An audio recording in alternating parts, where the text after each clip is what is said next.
ఒరే ఇది భలే కేసురా. అవును, చిన్న వయసులో ముగ్గుడిపోతే ఎలా అడ్జస్ట్ అవుతుందిరా? సెక్స్ కనెక్షన్స్ ఉంటాయిరా, బయటపడలేదు. మొన్న చిన్న చిటికేశాను, చెప్పుతో కొట్టింది. అలా యాక్ట్ చేస్తే గానీ కవర్ చేసుకోలేదు. పైకి అమ్మేవి కథల పుస్తకాలైనా లోపాయికారిగా పెద్ద పెద్ద హ్యాండ్స్ లో ఉందిరా. నోరు మూయండి. దేవుడు నోరు ఇచ్చింది ఏదో మాటలు మాట్లాడడానికి కాదు. ఒక మనిషి గురించి అనవసరంగా మాట్లాడే చెప్పుతో కొట్టాలి.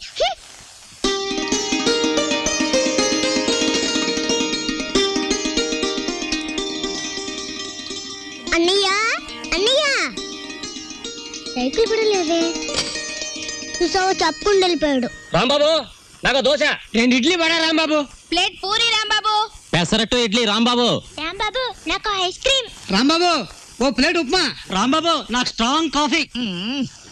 ఎంత రాంబాబు అయితే మాత్రం అతనికున్న 2 చేతులతో మీరు చెప్పినవన్నీ ఒకేసారి ఎలా తీసుకొస్తాడయ్యా? తెచ్చాను సార్.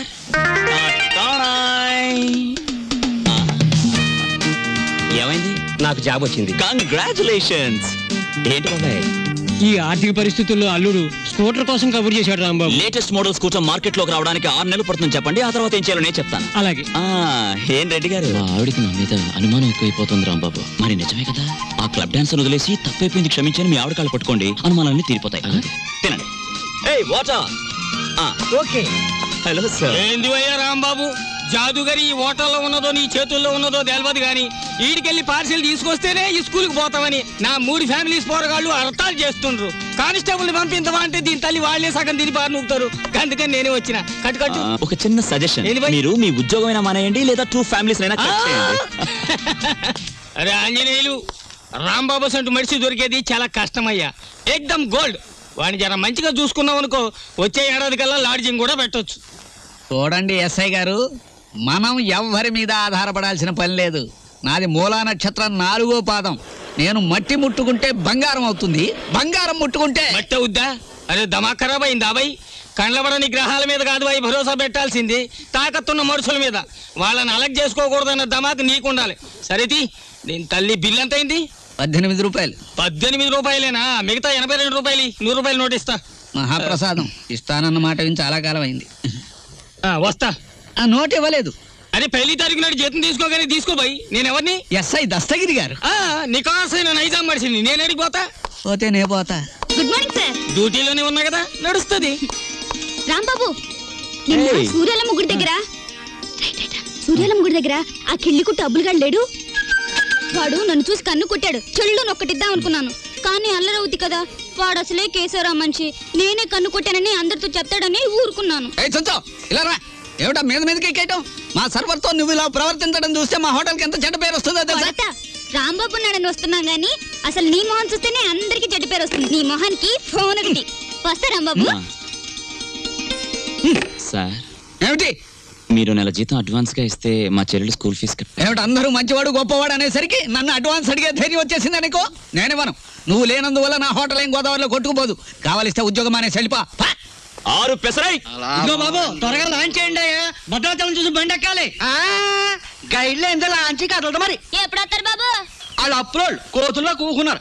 ఆడు ఇక్కడే ఉంటాడు. వీళ్ళు ఇక్కడి నుంచి కదిలితేనే గానీ ఆడు కనపడ్డ మనకి. ఇవాళ రేపు రండయ్యా, మాకు టైం అవుతుంది. ఏంటి వెళ్ళాలా? వెళ్తే మా బాకీ ఎవడిస్తాడయ్యా? నువ్వు ఇస్తావేకి? మా కనపడేదే సంవత్సరాలు ఒకసారి. ఆయన ఇక్కడే పట్టుకోవాలి. ఆ రాందే మేము ఇక్కడ నుంచి కదలే కదలమయ్యా. వెళ్ళిపోయారు. ఇట్టి ముద్ద అప్పులో వెళ్ళిపోయారు. ఎక్కడ త్వరగా రాయా.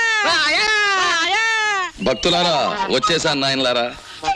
మీ అందరికీ తెలుసు, నేను ఈ భద్రాచలం లాంచీ గైడ్ని. నా పేరు విష్ణుమూర్తి. నా గురించి నేను చెప్పుకోకూడదు కానీ అసలు మ్యాటర్ ఏంటంటే, నేను రామాయణంలో గుహుడు లాంటి వాడిని. భక్తులను గోదావరి దగ్గరికి చేరుస్తాను. ఆ భద్రాచల కోదండరాముడి యొక్క పుట్టు పూర్వోత్తరాలన్నీ చెప్తాను. గోదావరిలో ఏ స్థలానికి ఏ మార్చి ఉందో చెప్తాను. గోదావరిలో ఎక్కడ లోతుగా ఉంటుందో, ఎక్కడ మెరగ్గా ఉంటుందో చెప్తాను.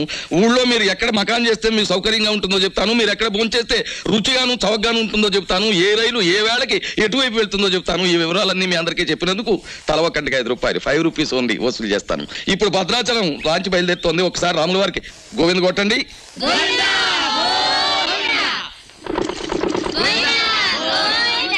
అసలు మ్యాటర్కి వస్తాను.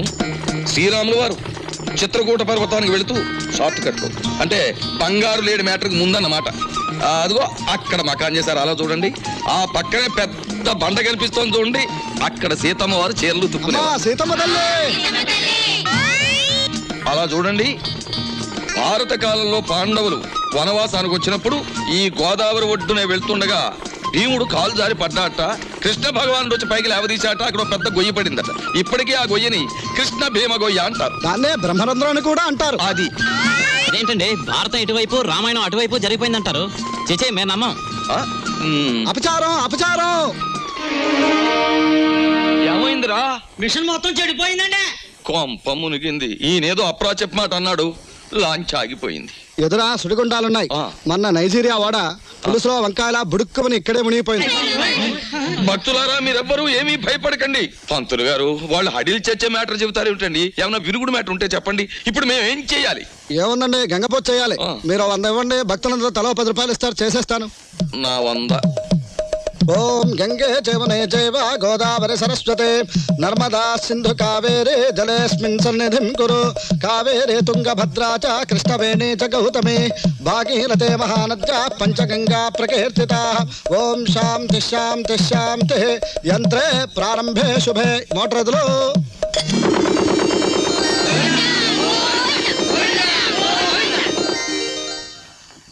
ఏమిటో ఆదాయం బొత్తిగా చిక్కిపోతోంది. వేదిలో చూసుకుందాం నేను పంతులు గారు. నువ్వు భక్తుల దగ్గర పాసెంజర్ల దగ్గర డబ్బులు తీసుకుంటున్నావు, కంప్లైంట్లు వస్తున్నాయి. కొంచెం నెమ్మదిగా మాట్లాడవా బాబు. ఎందుకు మాట్లాడాలయ్యా? ఇది కేశవరావు గారు పాడిన రేవు. కంప్లైంట్లు వస్తున్నాయి. సరే మ్యాటర్ ఏంటి? కంప్లైంట్లు వస్తున్నాయి. ఇప్పుడు కంప్లైంట్లు రావట్లేదు. కంప్లైంట్లు వస్తున్నాయి. ఇప్పుడు కంప్లైంట్ రావట్లేదు. బాబాయ్ వస్తున్నా. పెసరట్లు. ఓ అబ్బబ్బబ్బబ్బ కాలిపోతున్నాయి.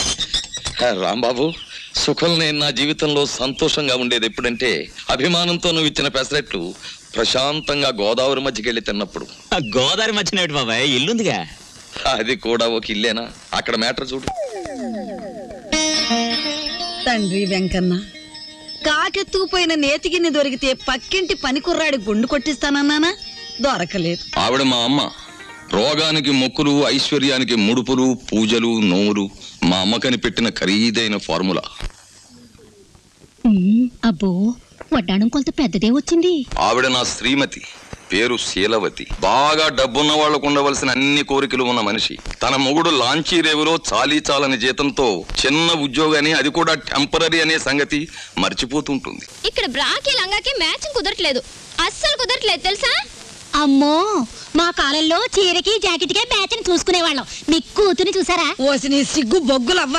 లంగాకి బాడీకి మ్యాచింగ్ ఏమిటే? రేపు పెళ్ళయ్యాక మ్యాచింగ్ కుదరలేదని మొగుడిని కూడా వదిలేస్తావా?